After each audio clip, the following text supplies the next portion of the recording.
How to be in the present moment.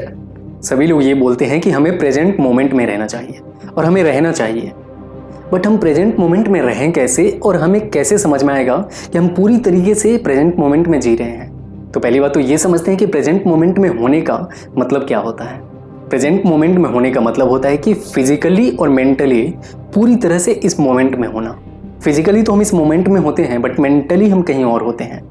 इस moment में mentally present होने के लिए हमारा ऑब्जेक्टिव क्लियर होना चाहिए, हमारा गोल क्लियर होना चाहिए।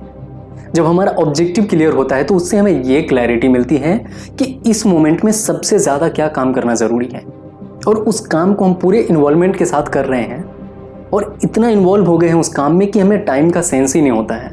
मतलब हम इस मोमेंट में पूरी तरीके से प्रेजेंट हैं। बहुत सारे लोग ये बोलते हैं कि फ्यूचर के बारे में मत सोचो, मैंने भी बोला है, बट मैंने ये नहीं बोला है कि फ्यूचर के बारे में प्लान मत करो। अगर आप फ्यूचर के बारे में प्लान नहीं करोगे तो कैसे समझ में आएगा कि अभी क्या करना ज़रूरी है।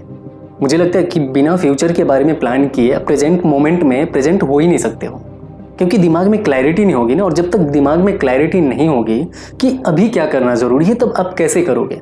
हमारा ध्यान इसीलिए इधर उधर भटकता रहता है क्योंकि हमारे मन में ये क्लैरिटी ही नहीं होती है। इसीलिए सबसे पहले अपना ऑब्जेक्टिव फाइंड आउट करो, अपना गोल फाइंड आउट करो, और उस गोल से आपको ये क्लैरिटी मिलेगी कि आज में अभी क्या करना ज़रूरी है। और उस काम को, उस एक्टिविटी को अगर आप पूरी इन्वॉल्वमेंट के साथ कर रहे हो और इतना इन्वॉल्व हो गए हो कि आपको टाइम का सेंस नहीं है, मतलब आप प्रेजेंट मोमेंट में पूरी तरह से हो।